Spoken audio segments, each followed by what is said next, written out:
First of all, let me say, you don't have to make the sign of the cross. It's not in the Bible. But a couple of things I do want to say about why I want you to consider making the sign of the cross.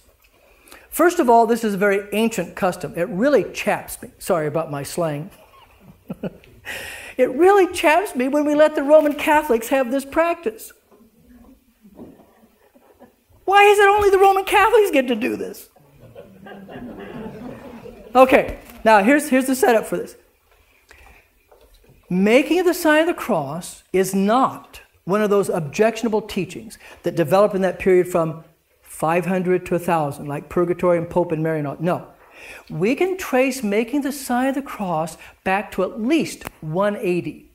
Now, the only difference that we know at 180, they made the sign of the cross on the forehead. And probably the reason for that you can still see in many baptismal ceremonies. Say, Michael, if you were going to get baptized Sunday, at one time I come to you and say, receive the sign of the cross upon your forehead and upon your heart to mark you as one redeemed by the Christ crucified. But notice how I did on the forehead? That's maybe how it got started then on the forehead. Somewhere around the 4th or 5th century, then we got the big cross. And I'm not sure about the history, how that all developed. But the sign of the cross has been around at least since 180. Okay? Remember, Jesus died in 30. That's 150 years. And if it's already mentioned in 180, it has already been around. So it's a very ancient custom. Secondly, if you're a Lutheran and you know your Lutheran faith, Lutherans have always encouraged to make the sign of the cross, even if their pastor didn't teach them that properly. And the simplest way to see that's right in the small catechism with Martin Luther about morning and evening prayers. He said the first thing you do in the morning, get up, make the sign of the cross in the name of the Father, Son, and Holy Spirit. Right? Say the Lord's Prayer and the Creed and go off merrily to work. Or when you go to bed at night, make the sign of the cross, in the name of the Father, Son, and Holy Spirit. Say the Lord's Prayer and the Creed and go peacefully to sleep. Okay? So many Lutherans make the sign of the cross, but not all do.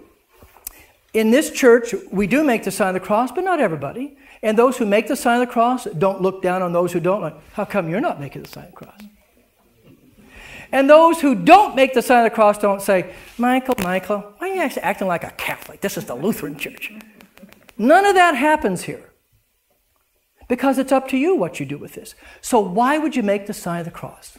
One important reason, and one really only, to remember your baptismal promises.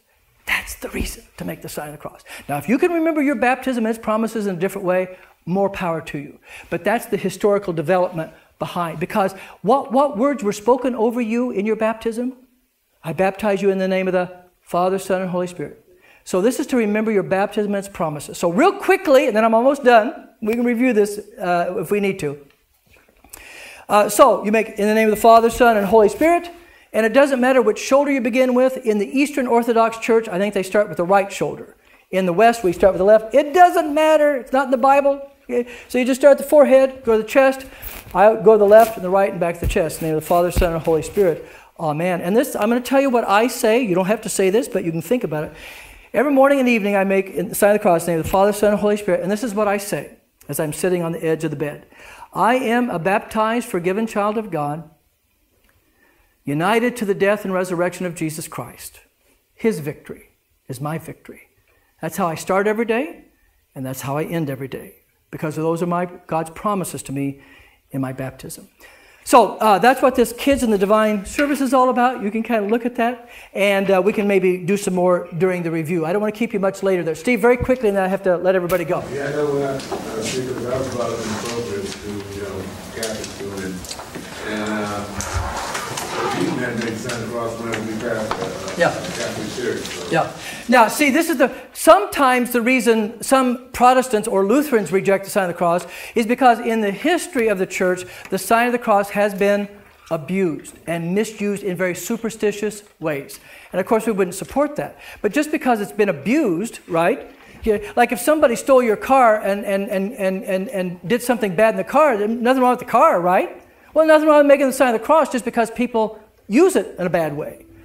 But if we use it to remember our baptism, that's godly and biblical.